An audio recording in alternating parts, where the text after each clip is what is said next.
Hi, welcome to my farm. Thank you so much. How are you? Great. Well, come on in. Let me show you this this box. So I was dabbling in the idea of growing microgreens, and I was doing them in my front porch and my sunroom.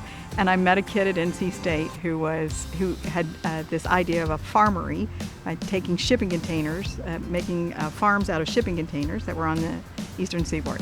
So I followed him around and figured out what he was up to and asked him if he could think about making one for me. And that's how the idea of the crop box was born. Can you tell me a little bit about the technologies that are used? I feel like I have so much to learn. So we're monitoring right now the temperature, we're monitoring the lighting, and we're monitoring the water. The entire operation is run by a software program, so this is only going to get more dialed in as the future approaches. Controlled environment growing is taking off. We can grow 3 tons of microgreens a year in a 320 square foot box. I'm curious about how long it takes from like seed to harvest. That's a great question. So there are a group of plants called brassicas, and they are the kale, cabbage, collards, broccoli, kohlrabi, and they take about 5 days, literally, from when we plant them to when we cut them. So right here, this is garlic. It's one of our favorite flavored microgreens. And we have a big order coming up for some chervil. So we've got chervil that looks like a grass, just a carpet full of chervil everywhere.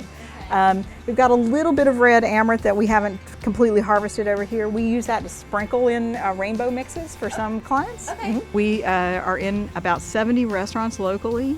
We're in the Produce Box, which is an online produce distribution service, CSA. We're in another CSA in North Raleigh, and we do farmers markets. So right now we're in 2 farmers markets, one in Holly Springs and one in downtown Raleigh called the Rebus Saturday Market. In this process of finding clients, I have found that women-owned restaurants where they are the chef is my ideal client. Okay. I love that. I love it. That makes complete sense, actually.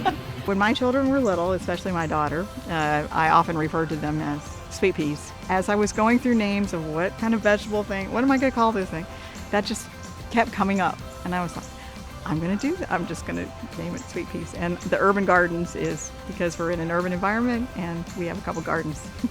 As I heard at the Indoor Ag Conference a couple years ago, we're all going to know our 23andMe and we're going to know what we're vulnerable to, and Whole Foods knows that, and they're already planning to have the plant that's going to remediate whatever is in our future. And I'm going to be a grower of that.